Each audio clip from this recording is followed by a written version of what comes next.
Okay, don't tell anyone, but this video is sponsored by Incogni. So, in case you didn't know, how to make friends is actually the most Googled topic on my laptop. Google will just tell you to reconnect with your old friends. WikiHow is just a copy-paste reskin of Google with questionable illustrations. Reddit comments will tell you to go on meetup websites that no one actually uses in real life, or to start a cornhole club. Social media also probably won't help you. YouTube is the main reason people don't go outside in the first place. TikTok is literally designed to entertain you when you're alone. LinkedIn is a dystopian simulation. Facebook only has people twice your age. Snapchat messages are from people you don't know. Discord messages are from people you don't want to know. Instagram is where you send messages that no one replies to.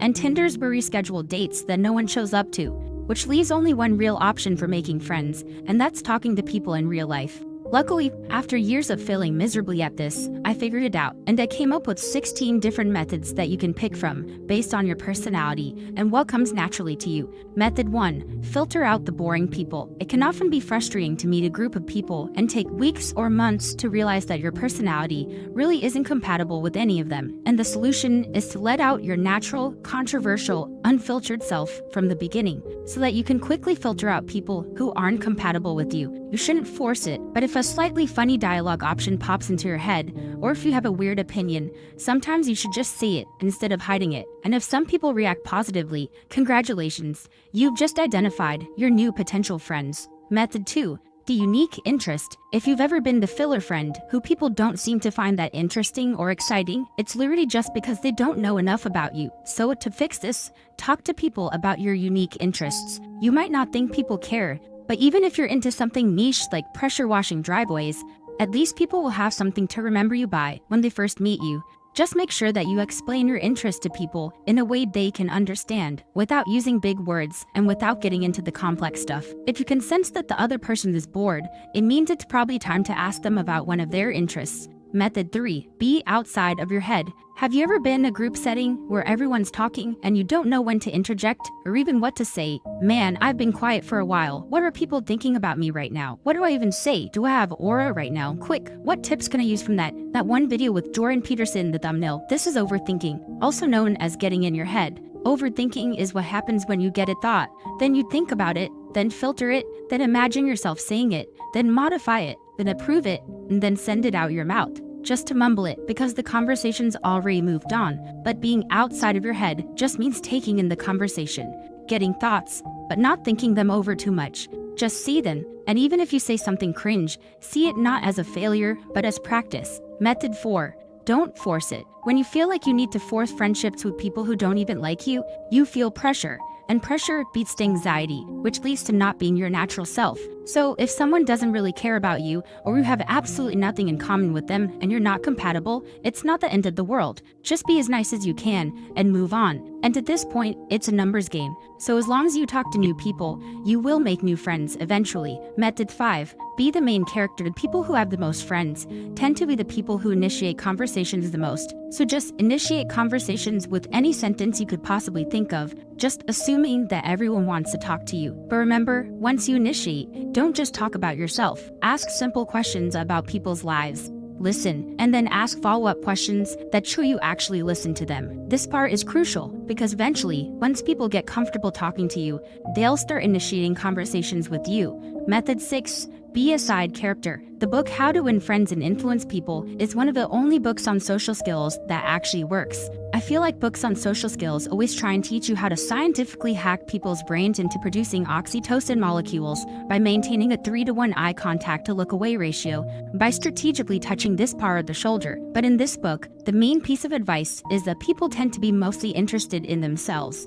If you want someone to like you, make them feel important. Compliment them, say their name when you initiate a conversation, act happy when they walk in the room, remember things about them, and ask questions about them as if their life is really important to you. Method 7. Be the transparent friend.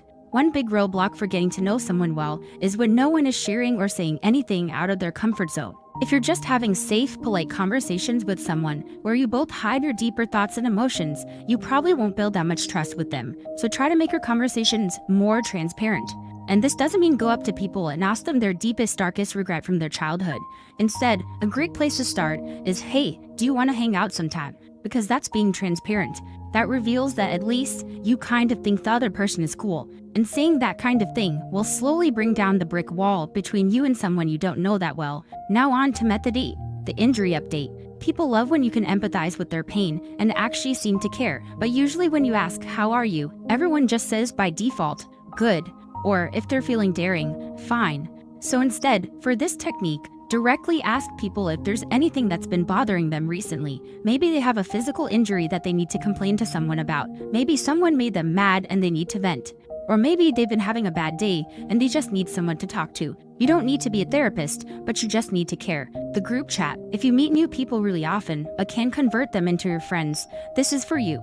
Obviously, what you need to do is hang out with them regularly, but for that, you need some kind of way to contact them. So if you ever get a chance to do some activity with at least 3 or 4 people, and you feel like everyone had a good time, immediately create a group chat. Make sure that you are the first one to suggest the idea. And if you need a reason, just say it so that you can get together and do the same thing tomorrow or next week.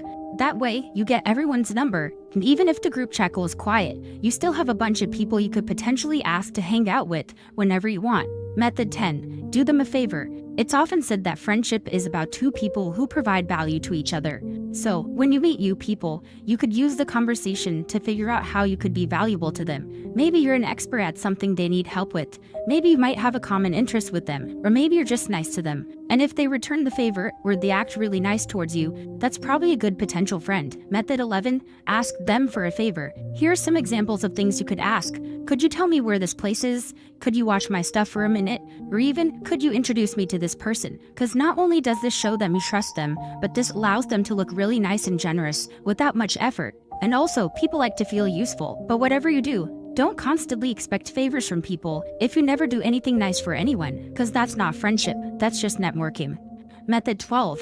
Pickup line. This is a method I personally use if I'm in a group of strangers and I need to start a conversation fast to avoid being alone. I just think of a question that everyone could probably answer, and then just go up to different people and ask that question. It's actually pretty easy because you already know what to say every time you go up to someone, and everyone will have a different answer that you can naturally lead into a conversation. Then, of course, that opens up space for you to ask better questions about where they're from, who they know, and what they like to do. All because you had the courage to just ask that first random question. Method 13. The ISO play. If you're often in a big group and get overwhelmed feeling like you have to talk to everyone, this is for you. An ISO play in basketball is a common play where you pick out one of the easiest defenders from the other team and try to take them on one-on-one. And to do this in real life, find someone in the group who isn't talking that much and start a side conversation with them only. If you have to, take them somewhere so that you can talk one-on-one. Make up some excuse, like asking them to help you with something. This will make them feel special and important. And if you do this over time with everyone in the group, eventually you'll kind of know everyone decently. Method 14. Act like you're already friends. There's a saying that goes, if you go looking to find friends, you'll find very few. But if you go looking to be a friend, you'll find many. So instead of trying to find people who will treat you like a friend, you go out instead and treat people like a friend as soon as you meet them. You can do this by flying past the awkward and polite stage and just going to the stage where you're lighting up every time you see someone. You're making fun of them like a friend would. You're saying their name a lot.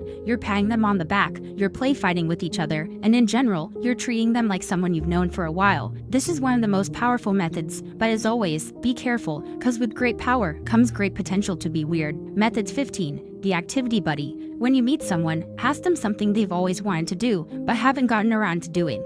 Then offer to do that thing with them. This way you're basically asking them to hang out, but it doesn't seem desperate because it's framed as you doing a favor for them. Plus, this is a perfectly normal reason for you to get their number, and it works on literally everyone. And lastly, method 16, which is the fastest possible method we currently know of.